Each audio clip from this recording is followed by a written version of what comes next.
หน้า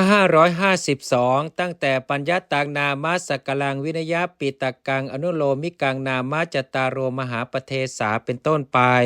วินัยปิฎกทั้งสิ้นชื่อว่าบัญญัติมหาประเทศสี่ชื่อว่าอนุโลมิกาบาทคาถาว่าอนุโยควัตตังนิสาเมถะมีความว่าจงพิจารณาวัดในการซักถามบาทคาถาว่ากุสเลนะพุทธิมตากตังมีความว่าพระผู้มีพระภาคเจ้าผู้เฉียบแหลมเป็นบัณฑิตบรรลุความสำเร็จแห่งพระญาณทรงนำออกตั้งไว้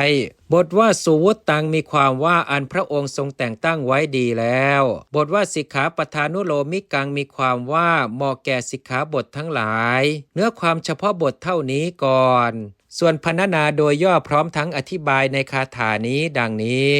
ถ้าว่าท่านผู้ว่าอัฏฐคดีกล่าวพลุนพลันอย่ากล่าวถ้อยคำชวนวิวาทไม่ประกอบด้วยประโยชน์ก็วัดในการซักถามอันใดอันพระโลกนาถผู้ฉลาดมีปัญญาทรงจัดไว้แต่งตั้งไว้ดีในสูตรเป็นต้นเหล่านั้นอนุโลมแก่สิกขาบททั้งปวงท่านจงพิจารณาคือจงตรวจดูอนุโยควัตนั้นบาทคาถาว่าคติงนานาเสนโตสัมปรายิกังมีความว่าจงพิจารณาอนุโยควัตอย่าให้เสียคติคือความสำเร็จในสัมปรายภพของตนจริงอยู่ภิกษุใดไม่พิจารณาอนุโยควัตนั้นซักถามภิกษุนั้นย่อมให้เสียคติของตนที่เป็นในสัมปรายภพเพราะเหตุนั้นจงพิจารณาอย่าให้เสียคตินั้นได้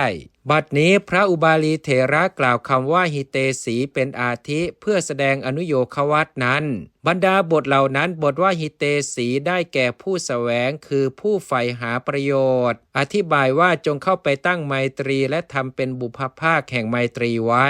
บทว่ากาเลได้แก่ในการที่จัดว่าสมควรคือในการที่สงเชิญเท่านั้นอธิบายว่าท่านจงซักถามในเมื่อส่งมอบภาระแก่ท่าน